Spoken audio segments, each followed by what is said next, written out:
So, good morning everyone, and welcome to this day devoted to Robert Schumann. And I'm more than happy to introduce you Andrea Lucchesini, who has been my teacher in Italy a few years ago before coming here in Brussels.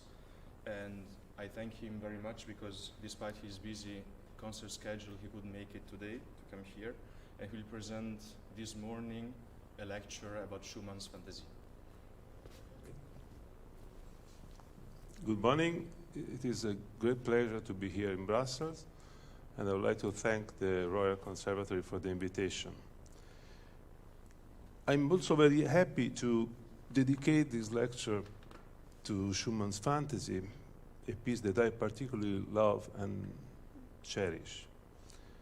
I learned it early on in my career, and recently I have picked it up again, rediscovering the enthusiasm that excited me at first, while also deepening the awareness of the work's great complexity.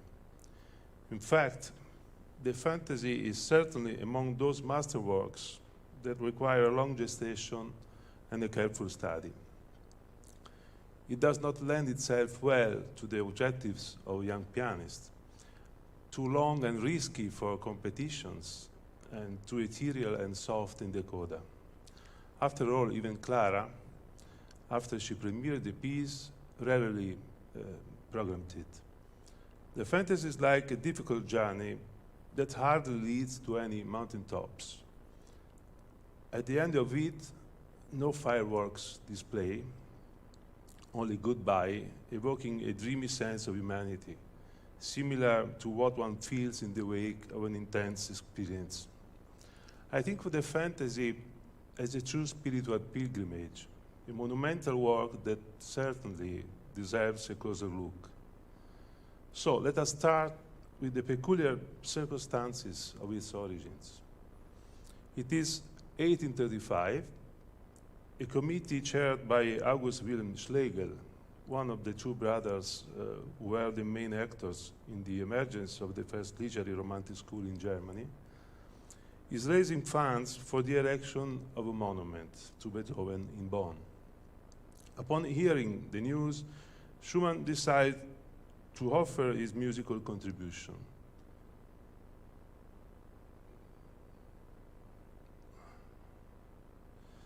A new composition to be printed in a few preciously decorated bound copies, the proceeds of which are intended to go towards the commemorative project. Schumann is not alone to join the initiative. In fact, many other musicians participate. In France, Luigi Cherubini organizes subscription concerts for the cause. Yet it is Liszt, the most ardent supporter, presenting analogous soirée musicale at the Salle Pleyel in 1841, together with Chopin. Can you imagine how wonderful?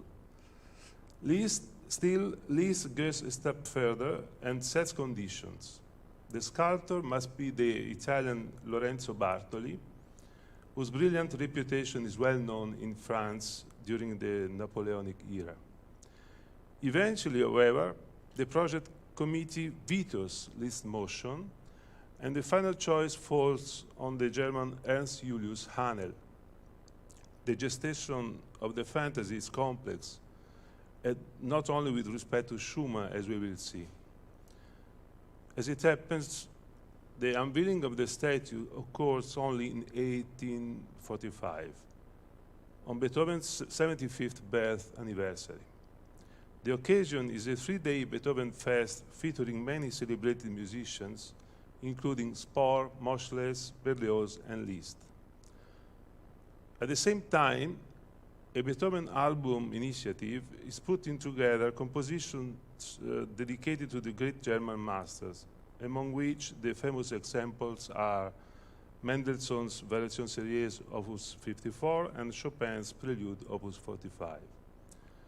Let's get back to Schumann, who envisioned on his part the writing of a grosse Sonate für das Beethovens Denkmal, Grand Piano Sonata for Beethoven's monument, in 3 movements entitled Ruins, Trophies, and Palms, which should have contained Beethovenian quotations.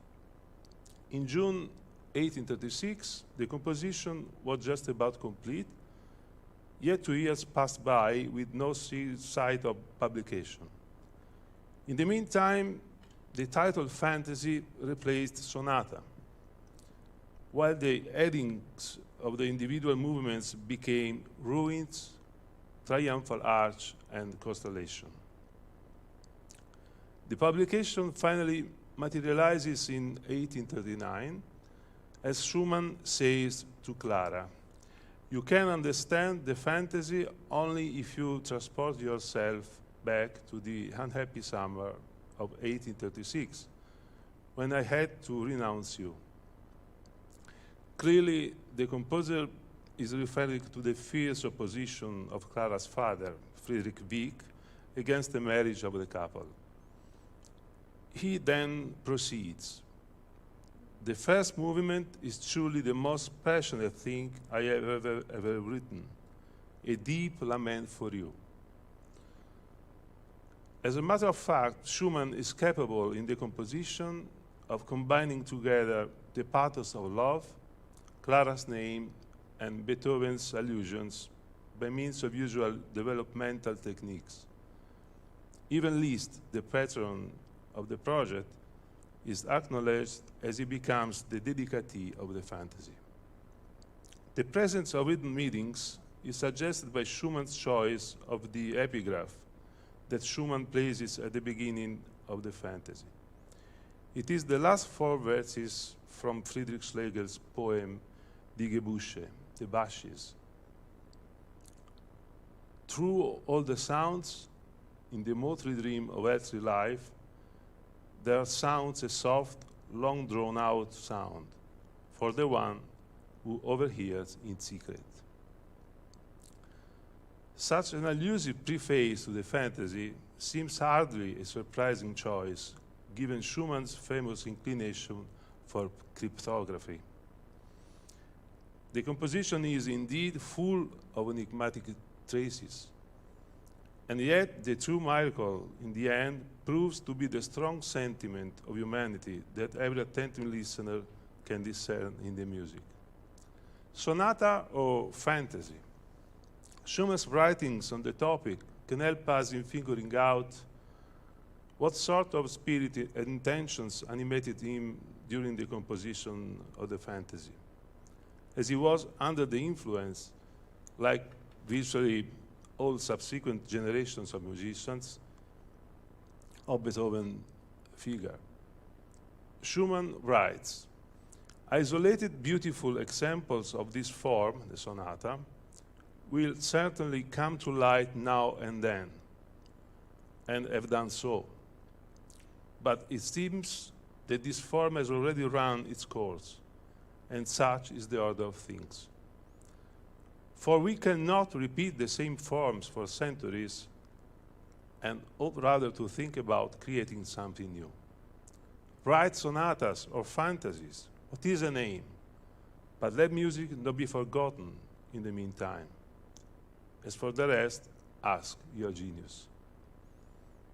Schumann's inclination towards new formal experiments and the apparent lightness and eloquence of the fantasy contrast with the creative struggles of an author trying to rejuvenate a long-established form by virtue of the solidity of contents. The traditional allegro adagio allegro plan is reversed. The first movement isn't quite a conventional allegro. Its structural design seems to be largely dictated by a raging emotional tempest, perpetually rising, subsiding, and then resurging with more and more dramatic impetus. The second movement, a sort of march on a dotted rhythm, is hardly an adagio. The last movement is neither a presto nor an allegro vivace. The marking langsam introduces a poetic abyss where the perception of time simply fades away. Upon publishing the first edition, Schumann decided to withdraw the original titles to the individual movements as well. only the character markings remain. That of the first movement is to be played in a fantastic and passionate manner throughout. In its first thematic exposition, one can already detect all the motivic particles at the basis of all three movements, which are the ascending, descending stepwise motion, the half step and the intervals of the third and fourth, the dotted rhythm, and the appoggiatura. Not coincidentally, many of such elements are found in the last lead of Beethoven's song cycle And die ferne Geliebte, To the Distant Beloved, Opus 98, which perfectly encapsulates Schumann's emotional state of mind at the time of the composition of the fantasy. Interestingly, the C major key is affirmed explicitly only in the last measures of the first movement. The movement starts with a resonant sforzato 12 measure G dominant pedal, a series of quick notes evokes an indefinite sonic mass that paves the way for the entrance in the right hand of the theme in fortissimo parallel octaves.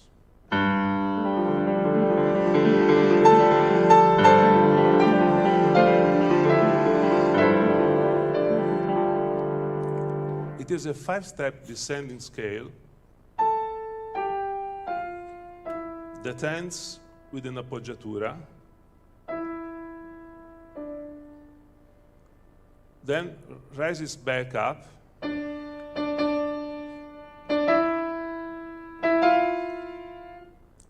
pay attention to the dotted rhythm.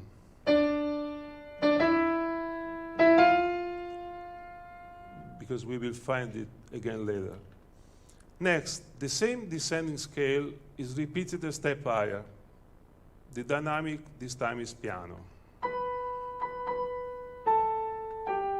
Appoggiatura.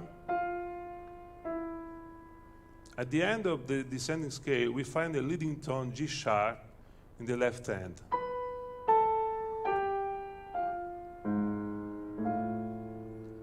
Which help us to modulate. The phrase ends with the first allusion to Beethoven's lead and die ferne Geliebte.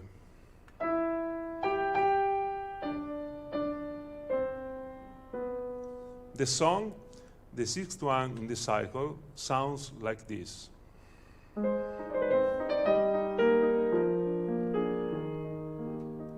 And Schumann.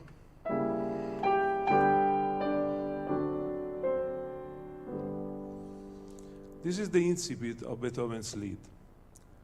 Accept then these songs I sang for you, beloved.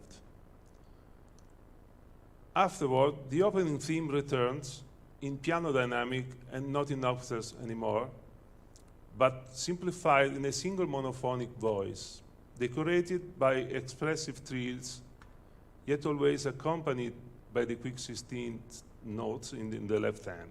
The phrase progressively sinks down and wanes in intensity.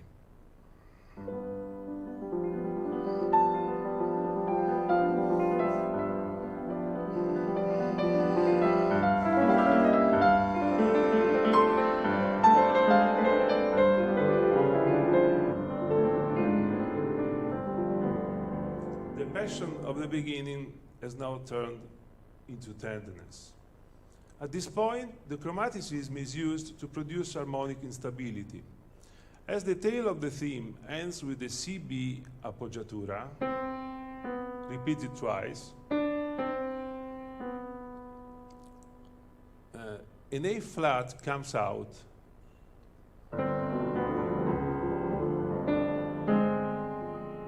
transforming the dominant seventh into a diminished seventh harmony. After this hesitation, a third thematic exposition in A flat follows, as passionate as it was at the opening, only shorter.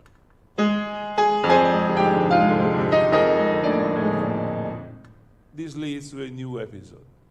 Allow me to go back and play for you this entire first section from the top with all the three expositions of the main theme.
Apparently in E-flat measure.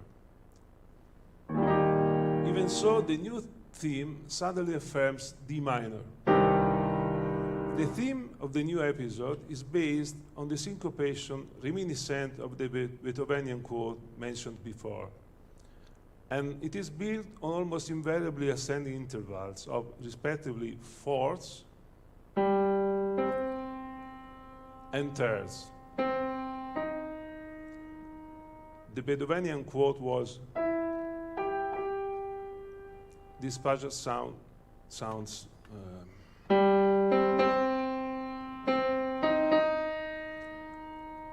the left hand descends by stepwise motion here, as in the opening theme.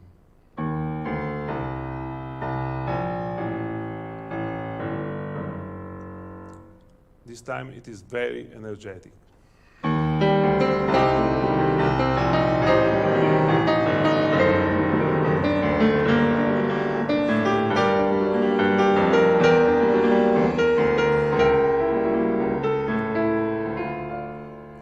All of a sudden, we arrive at a sort of second theme, a gorgeous love duet, no doubt symbolizing Robert and Clara. This 8-measure heartbreaking melody dispels the harmonic ambiguity and establishes D minor. Listen how wonderful this is.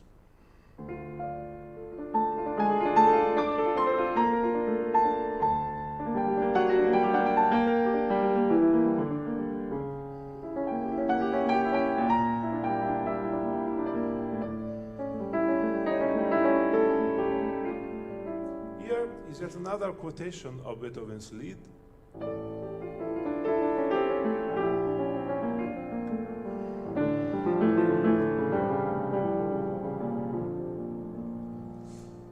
Now a transitional romantic episode leads to the same theme that we just heard, but in F major, with a less passionate and calmer accompaniment. There are two voices, hesitations and ritardandos, slow down the flow and render the pulse more uncertain until the adagio.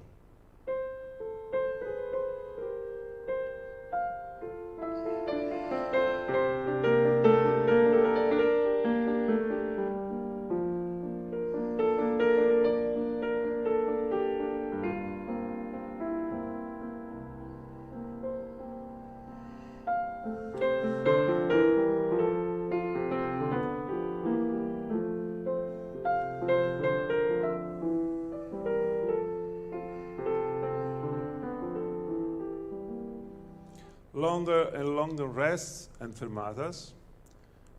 Time expands.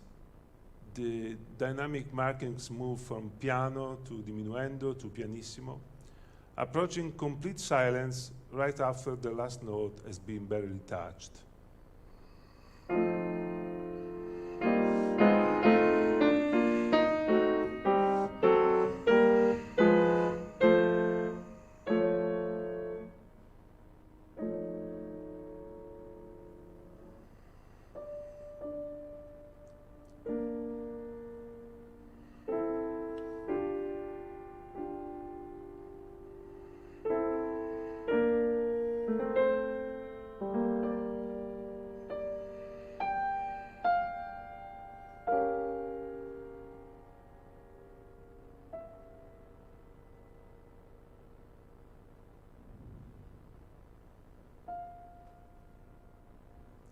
Suddenly, a new dramatic D major episode appears.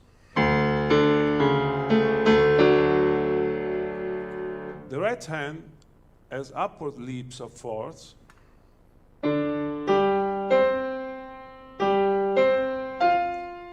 while the left one descends chromatically.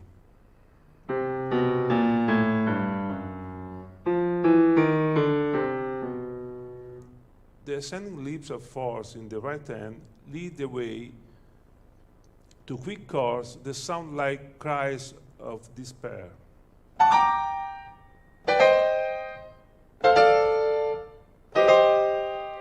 Here's the whole passage.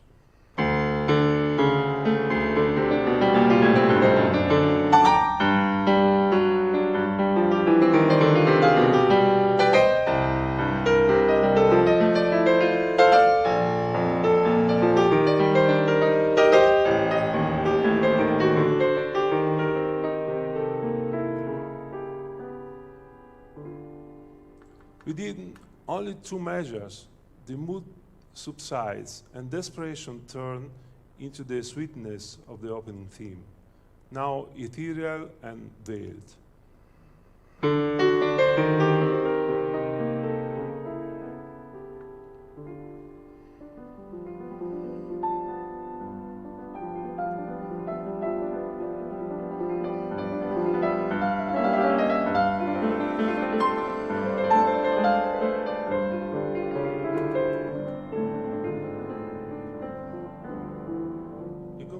Seems to be arriving, but instead Schumann surprises us yet again with another episode of great expansive dimension and different texture. The left hand moves chromatically across the bottom half registers using broken octaves. In contrast, the right hand remains in the same area of the keyboard, introducing a new rhythmic element.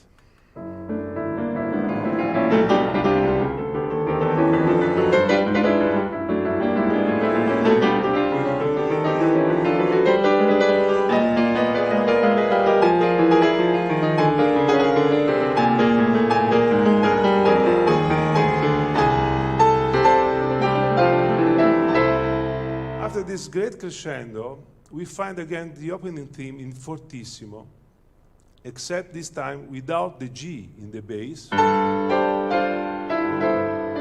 and instead a tonic C pedal. Moreover, the accompaniment is no longer a cluster of indistinct notes. The accents indicate the importance of the dialogue between the two hands in order to make this moment even more dramatic.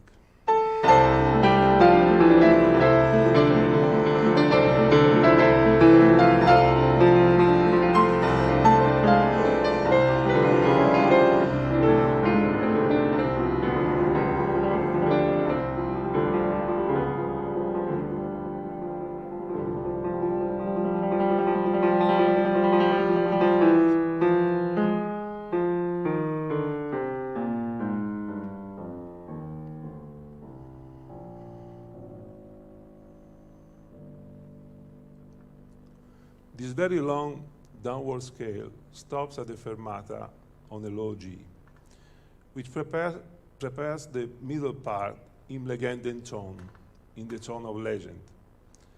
The noble theme of Im legenden tone is comprised of motivic cells that we have already heard.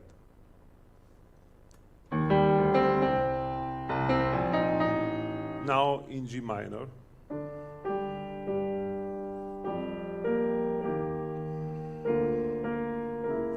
Initially, the thematic material is presented in a simple way.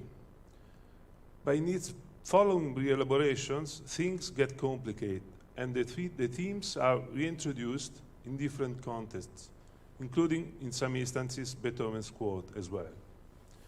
This is the beginning of the Im Legendentum section in G minor. The dynamic marking is piano.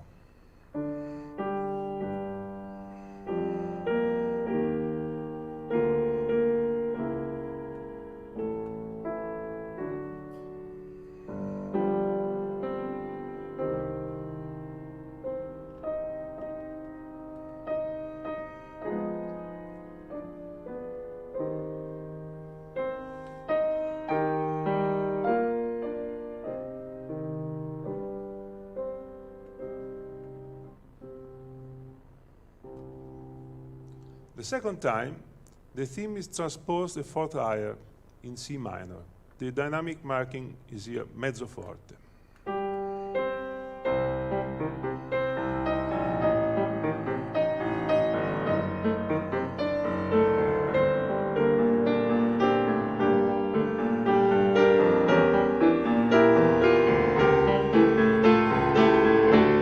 forte.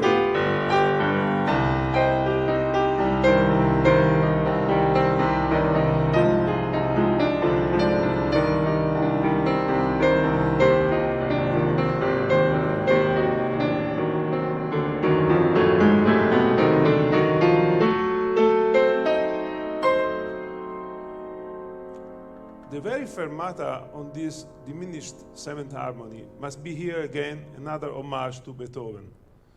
Its purpose is to signal that something special is about to happen.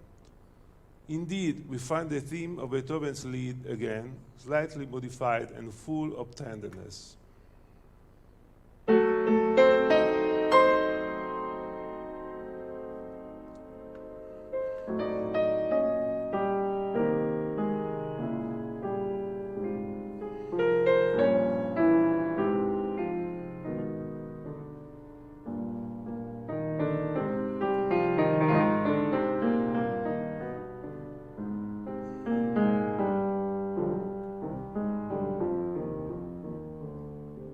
A truly touching moment. As the motivic material keeps developing, we arrive at another genius and surprising moment to which I care to draw your attention. Through an expressive crescendo, we reach a climatic fortissimo in which the legend theme explodes in a supremely large texture, evoking the full orchestral sound. Suddenly, with no warning, the second theme, which we have had at the beginning of the first movement, seamlessly returns, now in D-flat measure, a half step higher than the home key. We seem to have entered a dreamlike dimension.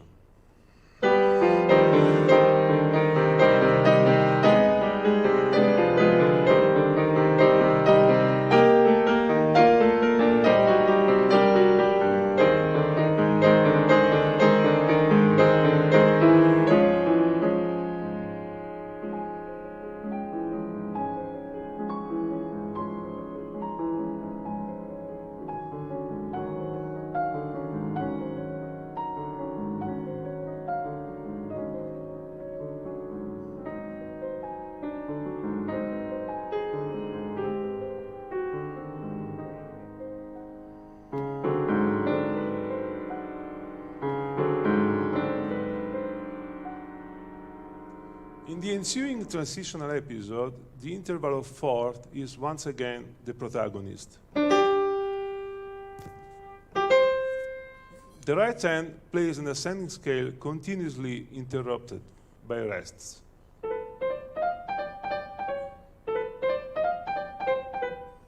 While the left hand plays the now familiar downward chromatic step scale, producing a startling spatial stereophonic effect.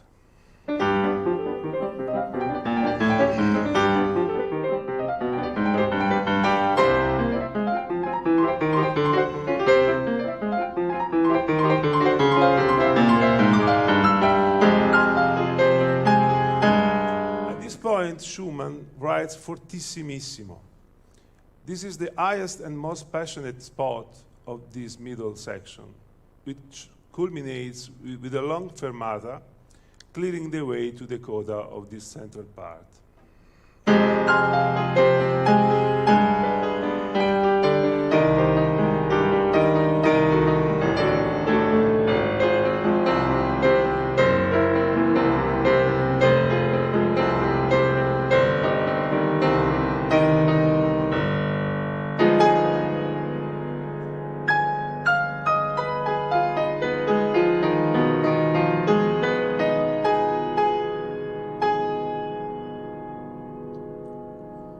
The coda presents a very simple melody built on intervals of thirds and fourths.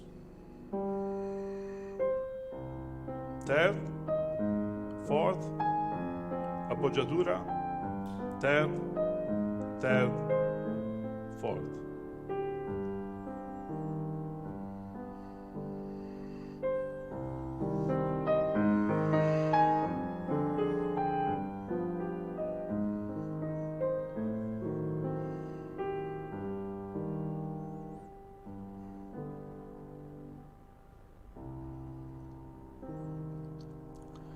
We will find the head of this melody again in the theme of the last movement.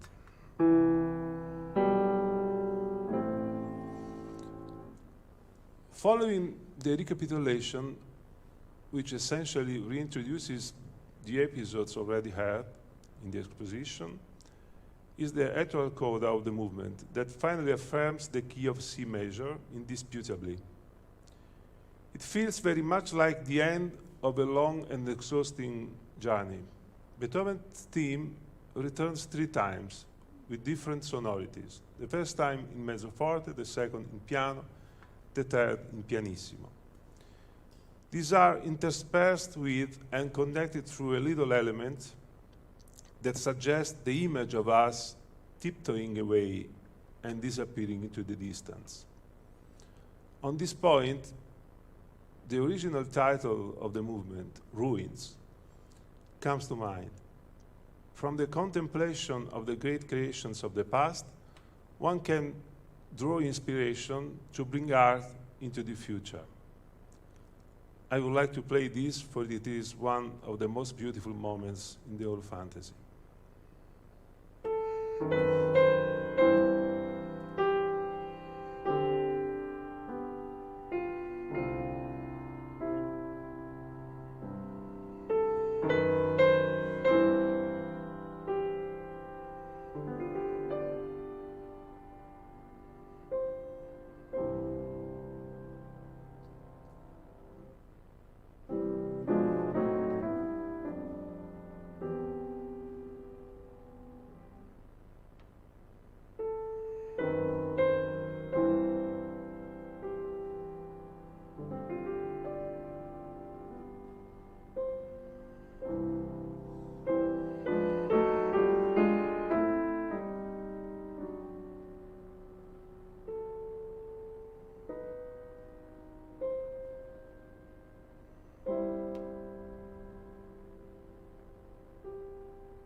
As mentioned earlier, the second movement is a march in moderate tempo, marked mäßig, durchaus energisch, moderate and very energetic.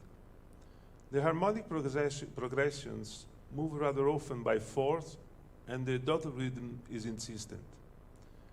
Here too, the melodic contour moves by either stepwise motion or motion by the same intervals Schumann made use of in the previous movement. Here is the opening theme. The left hand proceeds through wide rolled chords. Later on, we will see how Schumann will use different textures as accompaniments of this theme. However, here it sounds like this.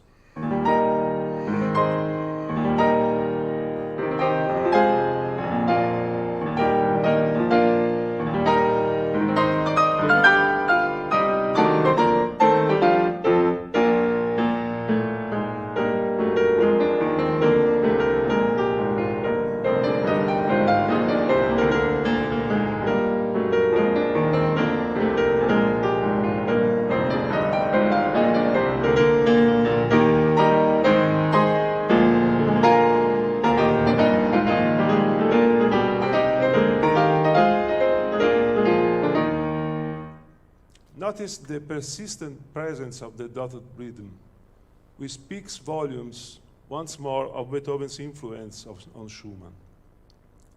I will return to this point later, but first I would like to pick up where I left and show you how Schumann is, how to say, having fun here with the game of imitations. The subject starts with the usual upward leap of a fourth, immediately filled in through a stepwise downward motion, which then continues upward, down again, and up again. There are three voices playfully chasing each other in a game of imitation.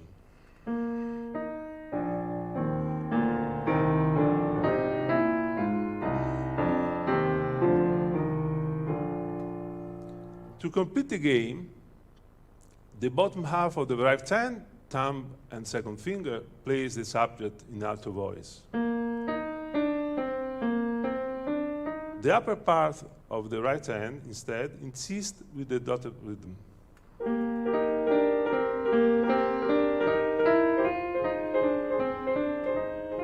The left hand plays the other voices, and this is the result.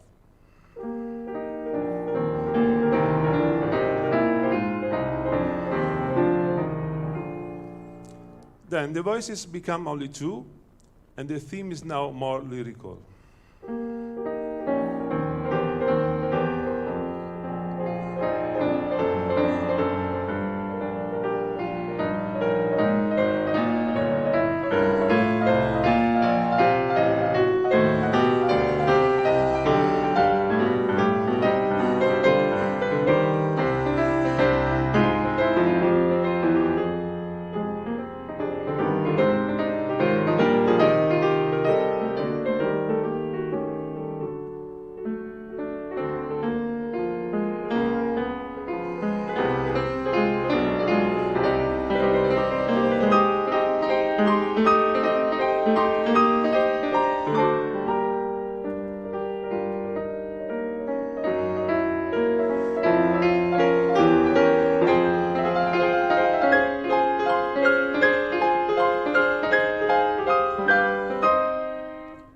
Attention to Schumann's ingenious game of mirrors here, as the rhythmic order, when the subject is coupled with the dot rhythm figuration in the left hand, is symmetrically reversed with respect to the time in which it is coupled in the right hand. The left hand is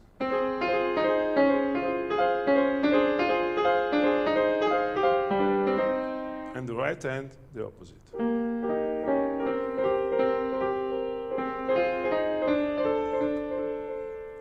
The harmonic procedures become increasingly complex until we reach one of the most exemplary instances of Schumann's closeness to Beethoven's style.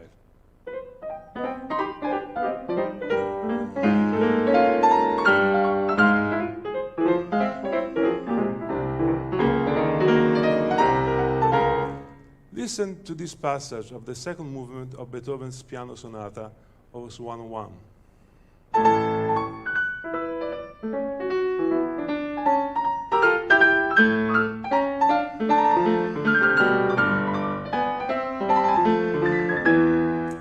The fourth movement of Beethoven's Seventh Symphony, Opus 92.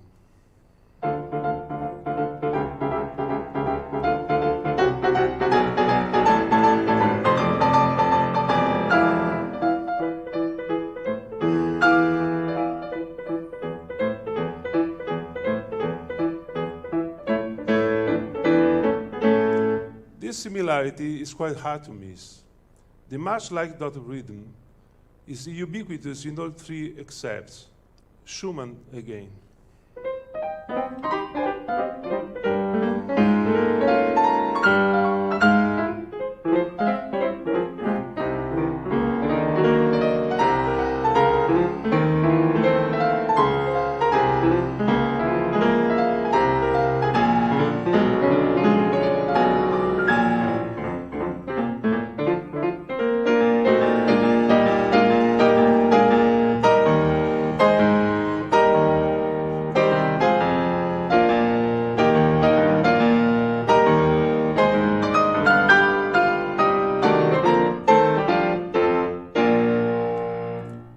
have heard, the theme is no longer accompanied by rolled chords.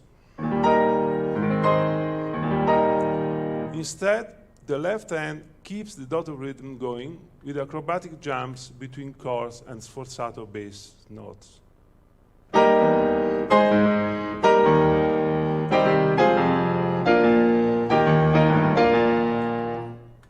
After the middle section and towards the end, we will find a similar texture, except the bass this time anticipates the theme.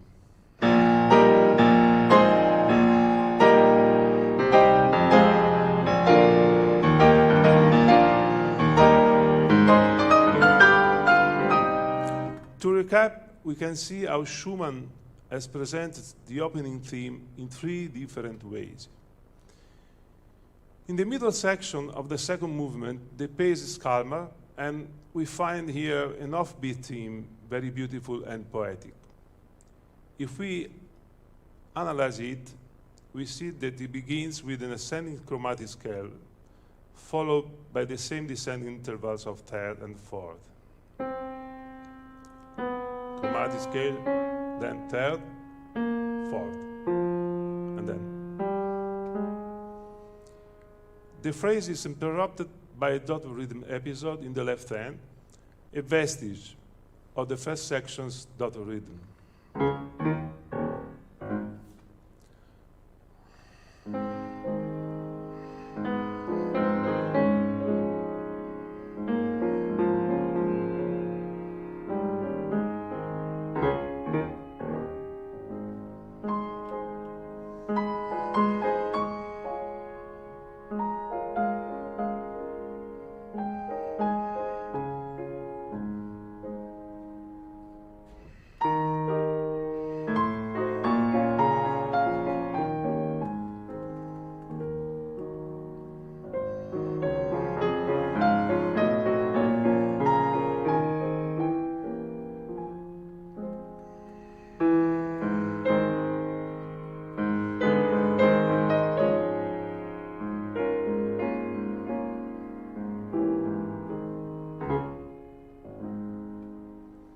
The same motive is reintroduced soon after in an even more passionate way.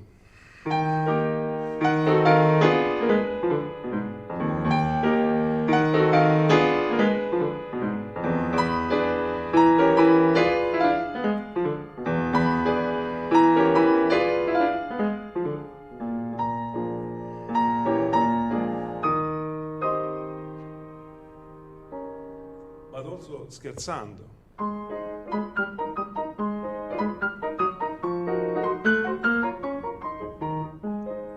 As you must have heard, the character of the music continuously changes. Then we have the recapitulation and the coda of the movement. The coda is an incredible feat of tremendous bravura and Schumann's sole indulgence towards acrobatic virtuosity. The infamous chordal and octave jumps, simultaneous in both hands and in contrary motion, are arguably among the most jaded passages in the whole piano literature. So stunning are the pyrotechnics that ends the second movement, the one hardly would expect a third movement at all, let alone a third movement so ascetic like the one Schumann offers us instead. The third movement is an incredible aspired adagio.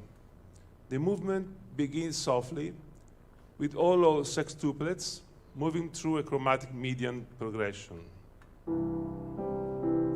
that leaves C major, passes through A major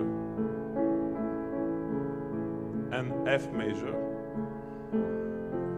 and lands on the dominant G major with a minuscule motivic cell, an elementary and heartwarming AG appoggiatura.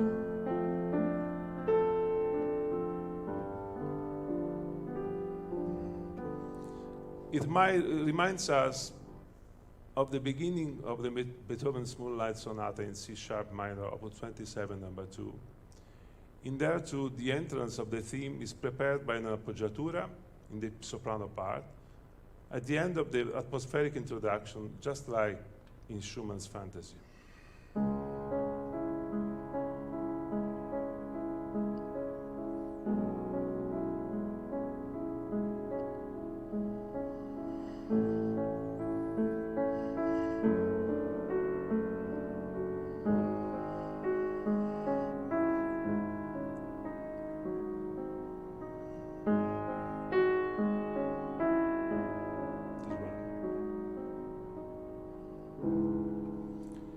Back to Schumann, the opening theme is built upon the same intervals of thirds and fourths and the appoggiatura, while the left hand moves by steps.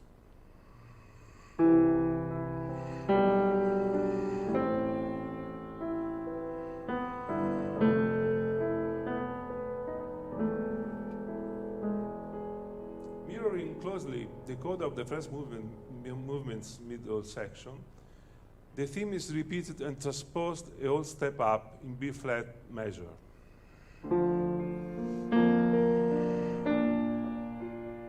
A diminished seventh,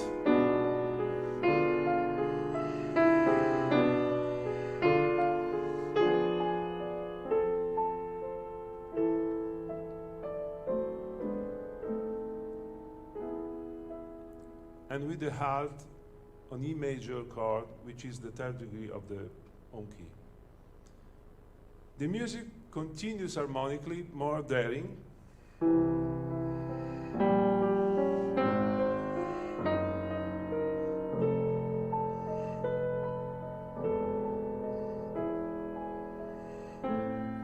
And culminates with the arrival of a very evocative new episode.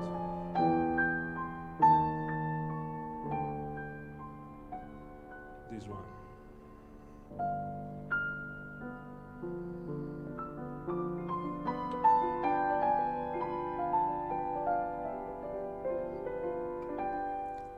It resembles the piano entrance of Beethoven's Emperor Piano Concerto in E flat measure, Opus 73, second movement.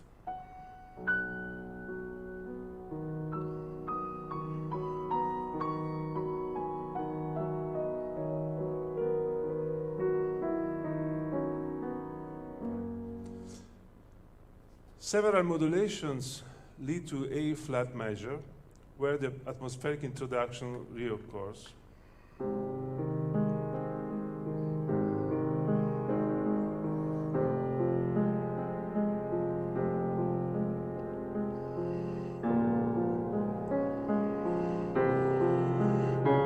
Appoggiatura.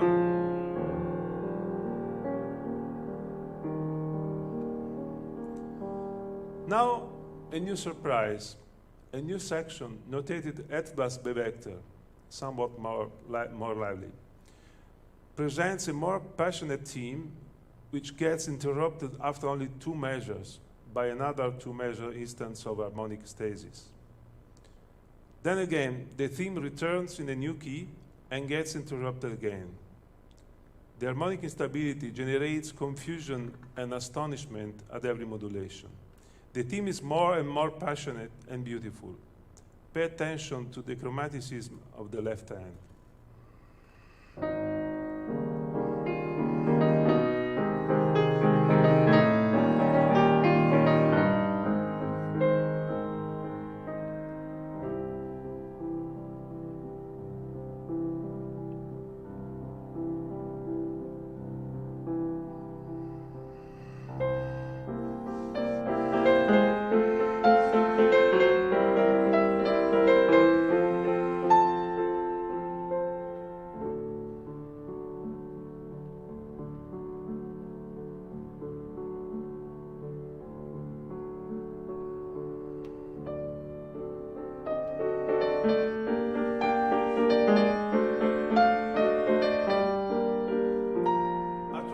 Harmonic ambiguity collapses in a poignant love duet.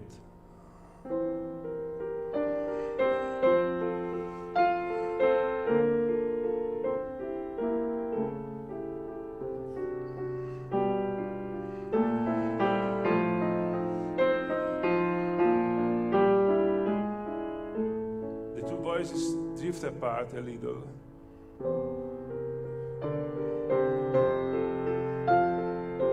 Ritenuto highlights a gorgeous modulation.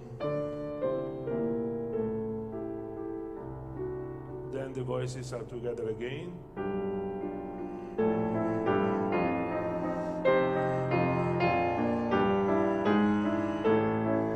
Then a dialogue.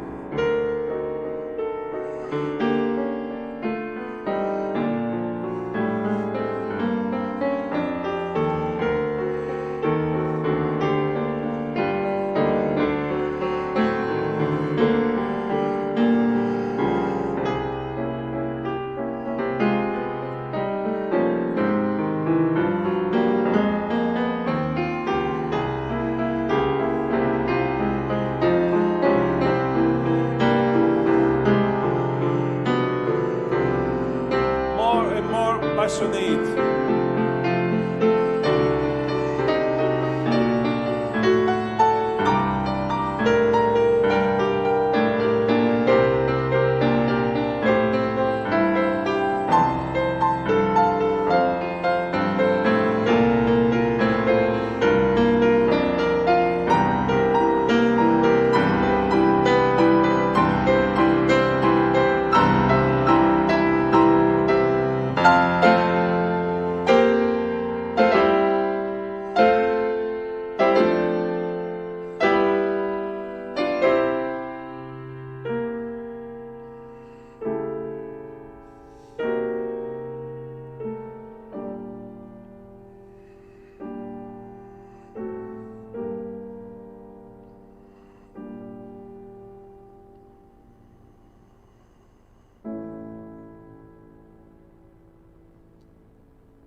Finally, the evocative theme returns.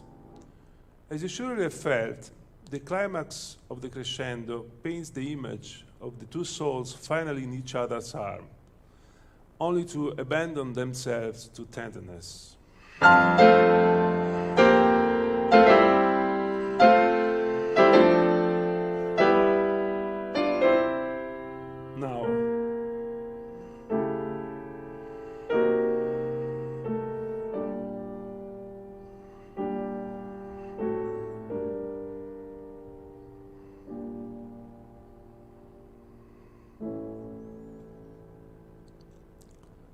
the whole first part is then recapitulated in another key.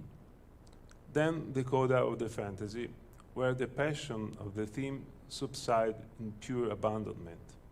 The theme is now reintroduced 2 times, respectively on the right hand and the left hand. The mood is completely different.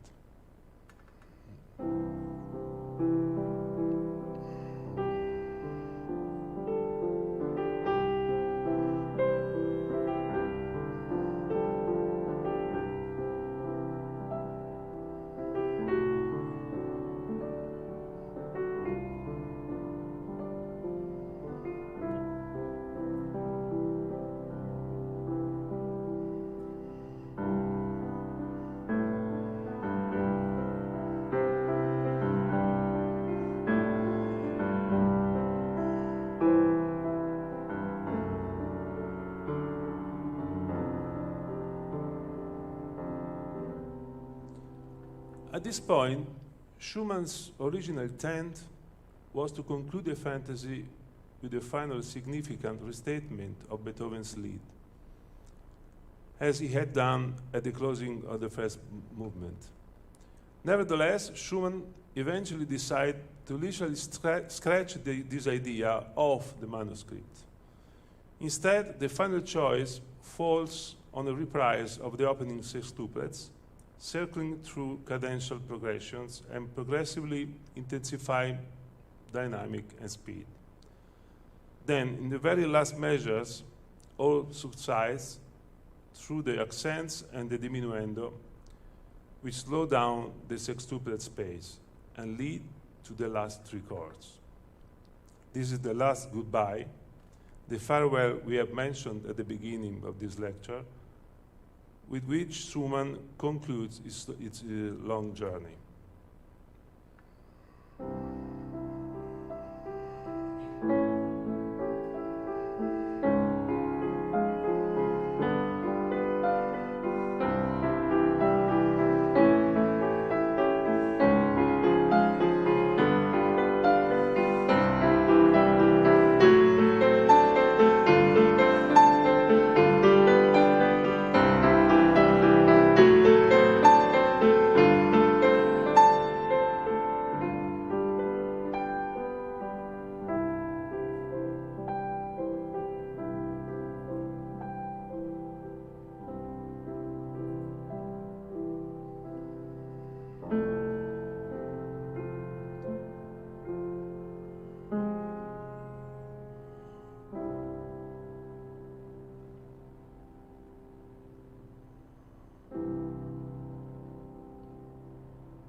The fantasy, through its free and formal design, allows Schumann to give voice to the emotions of the deepest chambers of his soul in the last movement, to the heroic and legendary spirits in the second movement, and to the dramatic passions in the first movement, all expressions of the variegated and unique personality of Robert Schumann, a sensational man and artist.